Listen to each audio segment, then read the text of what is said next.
Jóvenes alumnos del quinto año de educación secundaria, alumnos y alumnas, tengan todos ustedes muy buenas tardes. Qué gusto de estar con ustedes, frente a ustedes, para ustedes, lo que las pequeñas explicaciones que les voy a hacer llegar. ¿Sí? Pero con la intención de que cambien ustedes de actitud a medida que van aprendiendo, vamos cambiando de actitud. Y aprender significa cambiar de actitud. Aprender los puntos más saltantes, más importantes que les va a servir por la vida y para la vida.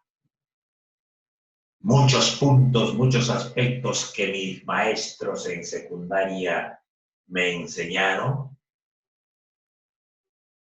Cuando explico mi clase, los recuerdo a ellos, se me viene a la mente. ¿Se acuerdan ustedes que yo les hablaba de mi profesor de Historia Universal, Jacob Heró? Su hijo Javier Heró. El papá tenía una política muy diferente a la del hijo.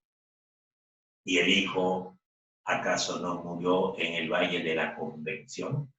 Si es que no me equivoco. Un gran poeta, un gran escritor, el hijo de Jacob Heró, Javier Heró. Por eso, mis queridos alumnos, no solamente se estudia para la universidad, hay que estudiar hoy por la vida y para la vida. Tú que me estás observando, tú que me estás mirando, tienes que pensar hoy para el mañana. ¿Acaso ustedes ya no han elaborado su proyecto de vida? ¿Y el proyecto de vida para qué diablo sirve? ¿Acaso no sirve para ir desarrollando en forma progresiva hasta llegar a la consecución de los objetivos? ¿Acaso no les contaba a ustedes, no les decía a ustedes, mis alumnos de las otras promociones, cómo me gustaría saber y conocer de que ustedes cuando terminen la universidad saquen su título, estudien maestría y doctorado, consigan su chamba y lo primero que deben de hacer, no les decía, comprar su casita y luego su automóvil? Algunos de mis exalumnos me han escuchado y yo tengo conocimiento de que un exalumno tiene su casita de 2 pisos y tiene su automóvil. Qué bacán, qué interesante. Es que debe ser así. Por eso yo les digo, yo enseño a mis alumnos y a mis alumnas por la vida y para la vida. No enseño tan solamente del colegio a la universidad, no. Por favor. De repente hay unos alumnos en donde agarran, quieren trabajar y estudiar en forma paralela. Eso lo vamos a ver en el desarrollo personal, ciudadanía y cívica. Estamos en historia.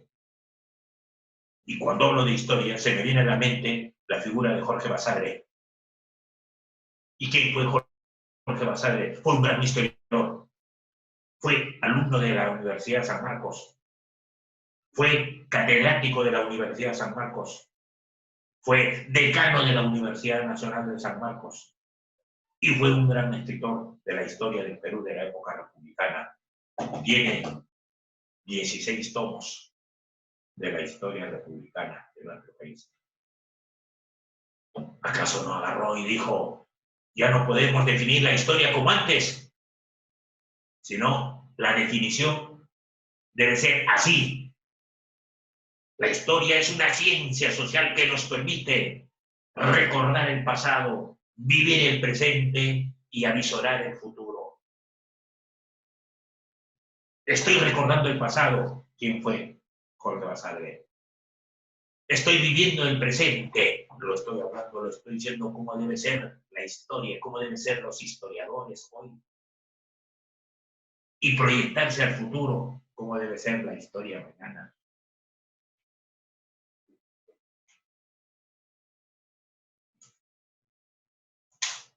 Quiero aventarles una palabrita. ¿Cuál es lo contrario, el término contrario a descolonización? ¿Qué cosa debe hacer la descolonización? Para descolonizar, seguramente que ha tenido que haberse colonizado. Si tú no colonizas, ¿qué vas a descolonizar? ¿Sí? Entonces, descolonización es el tema que vamos a ver ahora y tercer mundo. Cuando hablo de tercer mundo, me acuerdo de la exalumna Cielo,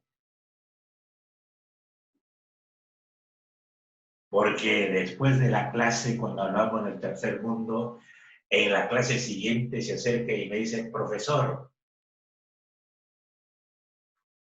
hay, aparte del primer, segundo y tercer mundo, hay un cuarto mundo.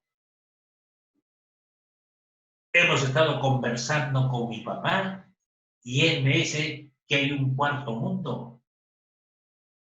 ¿Y qué países forman parte? ¿Qué características tienen esos países que forman el cuarto mundo? Voy a conversar nuevamente con mi papá. Hasta ahora. Vamos a ver entonces, mis queridos alumnos, en esta tarde violenta, descolonización y tercer mundo. ¿Cuáles fueron los factores para la descolonización? Es decir, si el Perú fue un país colonizado por los españoles, llegó un momento en donde tenía que agarrar y descolonizarse, es decir, ya no pertenecer al mandato de la colonia. Nosotros teníamos que elegir a nuestros representantes a través del sufragio universal. Y se me viene a la mente, los que se organizaron y se levantaron de protesta para agarrar y ser libres, los estados federales norteamericanos de Inglaterra. Ya les he dicho cómo llegaron los habitantes de Inglaterra a Estados Unidos.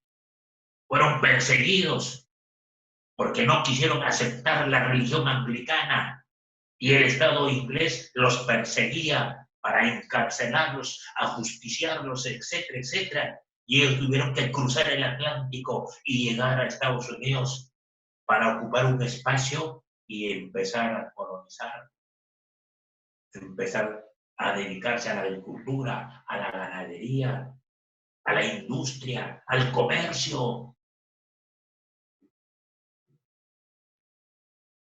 Pero vamos a luchar por esa descolonización. ¿Con qué factores? Por el debilitamiento de las metrópolis europeas. ¿A qué llaman ustedes metrópolis? Sin ir muy lejos, aquí nomás se habla Lima metrópoli, Lima metropolitana. ¿Por qué? Por los adelantos. en cuanto se refiere a arquitectura, por la modernidad. Dice factores: debilitamiento de las metrópolis europeas. Hubo un debilitamiento de la ciudad, de la capital de ese país. Un debilitamiento.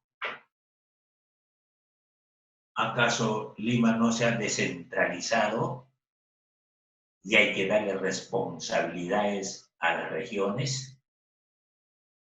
Y hay muchos gobernantes o gobernadores regionales en donde no tienen esa capacidad como para poder invertir, no tienen esa capacidad algunos para elaborar proyectos de vías de comunicación, por ejemplo, e invertir ese dinero para elaborar proyectos. ¿Para qué? Para la construcción de hospitales, para la construcción de centros educativos, la infraestructura, mejoramiento, etcétera, etcétera. Entonces, para debilitarlo a Lima de todas esas situaciones, entonces acá dice el debilitamiento de las metrópolis europeas. En Europa también ha sucedido esto. Algunos se han fortalecido y algunos otros se han debilitado. Factor: el reforzamiento de las nuevas nacionalidades en las colonias después de la Segunda Guerra Mundial. De los nuevos nacionalistas, reforzamiento de los nuevos nacionalistas en las colonias después de la Segunda Guerra Mundial. Es decir, vamos a reforzar a esos habitantes después de la Segunda Guerra Mundial, es decir, a partir de 1945, que terminó la Segunda Guerra Mundial con más de 10 millones de muertos. Por supuesto. El apoyo de las dos superpotencias de la Guerra Fría a los movimientos independentistas. El apoyo, dice, de las superpotencias de la Guerra Fría. ¿Cuáles fueron esas potencias de la Guerra Fría? Rusia y Estados Unidos. Alianza para el Progreso. ¿Quién creó? Estados Unidos. ¿Para qué? Para agarrar y apoyar económicamente a los países que tenía bajo su seno, podríamos decir, bajo su mandato. ¿Sí? De igual manera, ¿Rusia acaso no ha tenido un bloque de países que estaban bajo su mandato? Sí ha tenido. Estados Unidos también ha tenido su bloque de países subdesarrollados bajo su mandato, bajo su gobierno. Ha tenido, dice aquí, el apoyo de las dos superpotencias, Estados Unidos y Rusia, de la Guerra Fría, a los movimientos independentistas. ¿Sí? A los movimientos que estaban luchando por su independencia. Bien organizado. Y el otro factor, el papel de la Organización de las Naciones Unidas al apoyar el derecho a la autodeterminación de los pueblos dominados por los imperios. El principio de la libre determinación de los pueblos. El principio de la libre determinación de los pueblos que muy generosamente aprobó la Organización de las Naciones Unidas. De tal manera que si tú quieres irte a Rusia, cumples con todos los documentos, etcétera, etcétera, y tienes libertad para irte. Libre determinación de los pueblos. ¿Sí? Si una persona quiere irse a Cajamarca, agarra, saca su pasaje y se va a Cajamarca. La libre determinación de los pueblos. Nadie tiene por qué decir, oye, ¿y por qué te vas a Cajamarca? ¿Y por qué te vas a Arequipa? ¿Y por qué te vas al Cusco? No, hay un principio sobre la libre determinación de los pueblos. Entonces, eso fue fueron los factores. Otro punto, características del proceso de descolonización. ¿Por qué se caracterizó este proceso de descolonización? Para que se dé la descolonización, ha tenido que haberse dado la colonización, por lógica, pues. Para que se dé la descolonización, ha tenido que suceder la colonización, en donde estuvimos al mando, bajo la tutela de un imperio colonizador, para que maneje el país desde el punto de vista político, social, económico. Y no me van a decir que no. Quinto año secundaria, ya esto viene a ser como una especie de repaso de ustedes.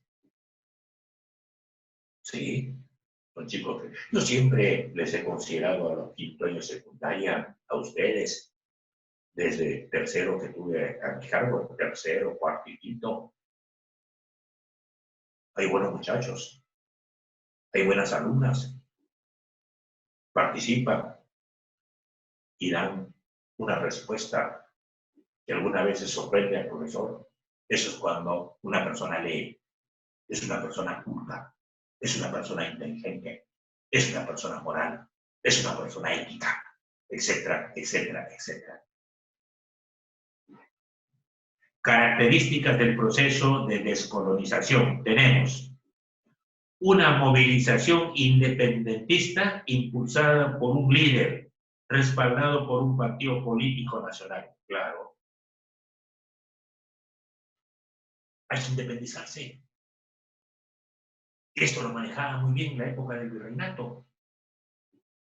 ¿Quién? Mi amigo, Bajamar II, con el sobretexto de que queremos que se cree un poder judicial en el Cusco para una pronta administración de justicia. Porque ante un abuso, ante una falta o un delito, no podemos esperar una semana, 2 semanas, llevarlo hasta Lima, porque se enfría el asunto. Por eso queremos la creación de un tribunal de justicia al toque aquí en el Cusco. Alguien tenía que manejar esta situación. Otro, la radicalización del movimiento emancipatorio. No están haciendo, no hay fuerza. Entonces vamos a tener que radicalizar, hacerlo más fuerte, que llame la atención a todos los habitantes de esa zona, de esa región, de ese país. Y prueba de ello, ¿acaso Chile no lo está haciendo? Ahorita, en la época de pandemia, ¿qué ha sucedido en Chile ahorita, hoy? Averigüen. Hay que leer, pues. Hay que informarse, pues. Radicales. Los chilenos, radicales. Están en plena pandemia. Y le están creando problemas al presidente de Chile, Piñera, creo que es, si no me equivoco. Hoy y ayer, la radicalización del movimiento emancipatorio. ¿Qué? Queremos una libertad, queremos una independencia, queremos emanciparnos, pero no nos hacen caso si en forma pasiva o en forma pacífica. Entonces tenemos que radicalizar pues la situación. ¿Sí? La definición de las relaciones con la metrópolis. la definición de las relaciones con la metrópolis. ¿Cómo fue las relaciones con la metrópoli, es decir, con la capital de ese país? ¿Cómo cómo estoy hablando de la definición de mi amigo Jorge Basadre, recordar el pasado, vivir el presente? Hoy, ¿cómo es o cómo son las relaciones del Poder Ejecutivo, de las autoridades de Lima Metropolitana con las regiones? Habrá ciertos, digamos, choques ideológicos. ¿Cómo vienen a ser las relaciones hoy del Poder Ejecutivo con el Poder Legislativo hoy? Y eso lo vamos a ver la semana que viene. Lo van a censurar, dicen, al presidente del Consejo de Ministros en una reunión que van a tener en el Congreso y van a asistir el presidente del Consejo de Ministros con todos sus ministros. Vamos a ver. Relaciones, pues. El establecimiento del Estado moderno. Establecer un Estado moderno. Estas fueron las características del proceso de descolonización. Establecimiento del Estado moderno. ¿Qué cosa es un Estado? ¿Sí?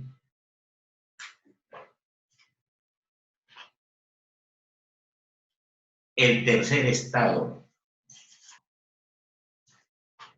perdón, el tercer mundo. Hay un primer mundo, un segundo mundo y un tercer mundo, ¿sí?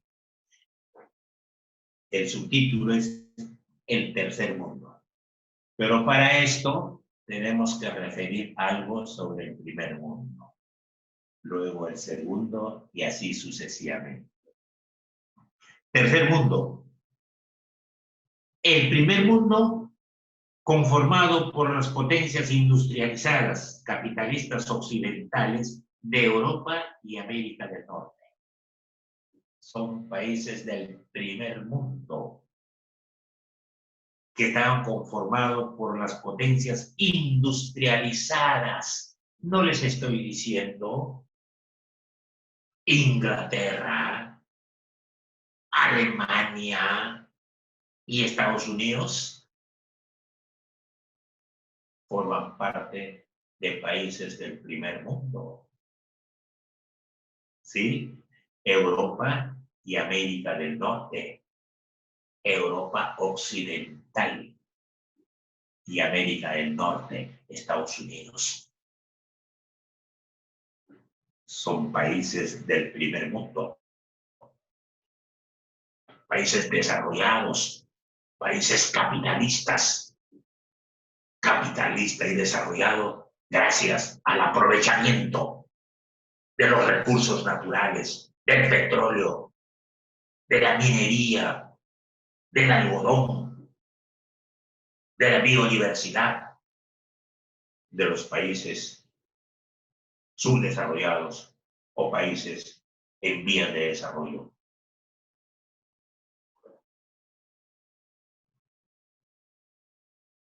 Quienes formaban parte del segundo mundo, integrado por los estados socialistas europeos.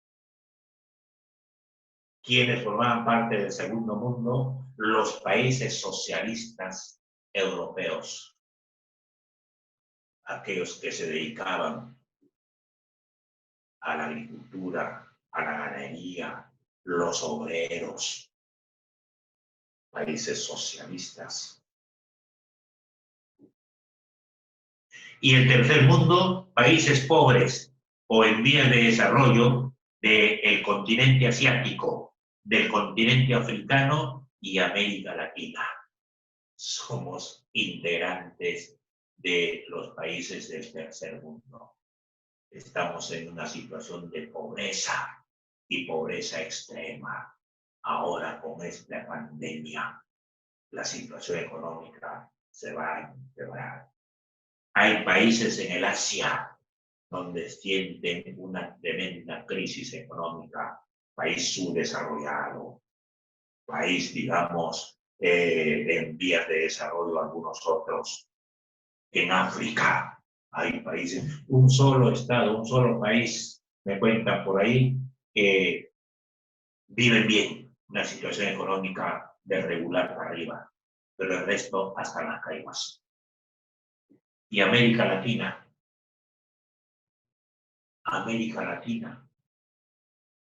los países de América Latina pues son países tercermundistas.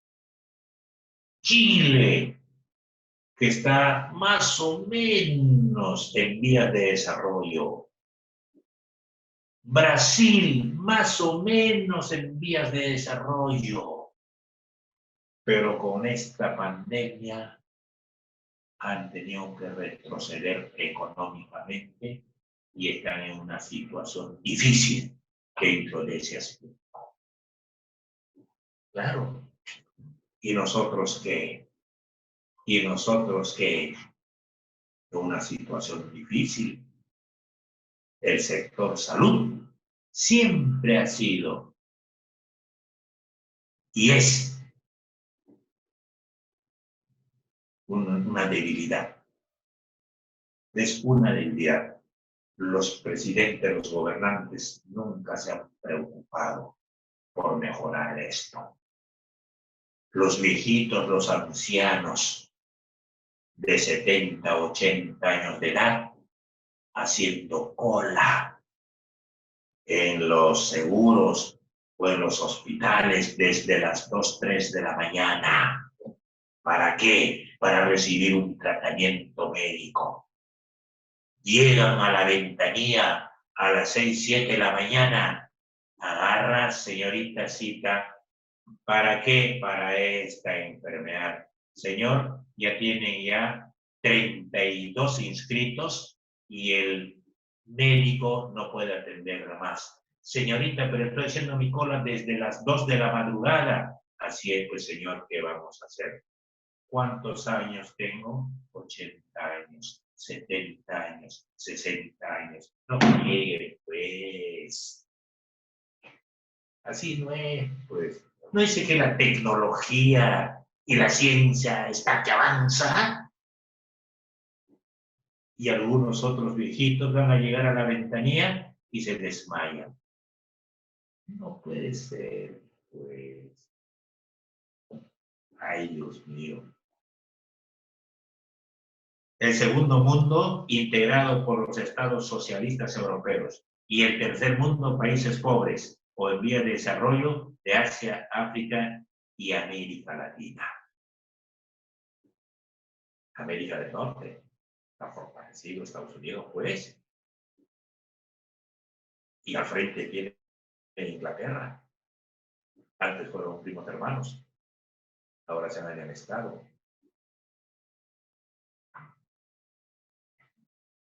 La descolonización de Asia. Descolonización de Asia. A partir de la Segunda Guerra Mundial empieza esta situación de organización y movimientos para descolonizarse. Los países que están bajo el imperio de un país desarrollado, los países que están bajo los principios colonizados.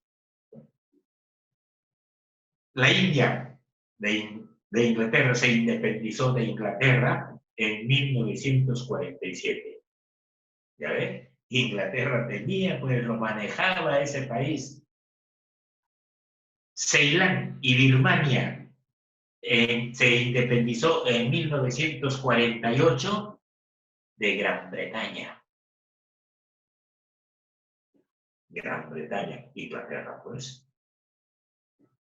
¿Cómo ha desarrollado? ¿Y cómo seguirá desarrollando Inglaterra?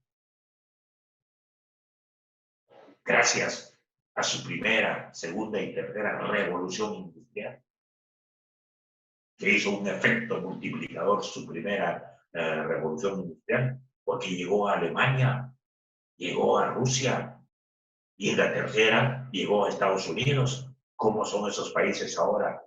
países desarrollados, países capitalistas.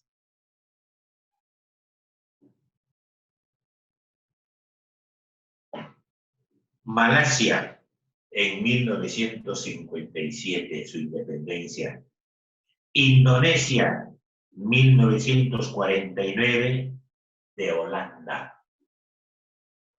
Cuando hablo de Holanda, me acuerdo de la leche holandesa. Un país pequeño, pero desarrollado. Se dedican a la agricultura, a la ganadería intensiva. Holanda. Indochina se independizó de Francia en 1945. O sea, todos estos países agarraron, se independizaron de los países occidentales después de la Segunda Guerra Mundial, que terminó en 1945, que en el Perú estaba don Manuel Prado Ugarteche en el gobierno. Don Manuel Prado Ugarteche estaba en el gobierno y se dio el lujo de agarrar y apoyar a una alianza de los países que conformaban la Primera y la Segunda Guerra Mundial. Punto 4. Crisis y final de un periodo. Oriente Medio, una región conflictiva. Crisis y final de un periodo. Oriente Medio, una región conflictiva. ¿Por qué una región conflictiva Oriente Medio? Por la reserva de petróleo, pues. ¿Ustedes qué cosa creen? ¿Que Estados Unidos no tiene soldados, no tiene ejércitos que están en los países de Oriente Medio? ¿Lo hacen por qué? Por el petróleo, pues. ¿Acaso no tiene cualquier cantidad de dinero ahorrado allá en Estados Unidos como para poder hacer llegar a esos países? De dólares. Por eso, una profesora, no sé si fue Gabriela Mistral, o Juana Larco Herame, o Mercedes Cabello de Carbonera, o Fanfani, o Elvira García y García, que formaban parte de Mujeres Femeninas.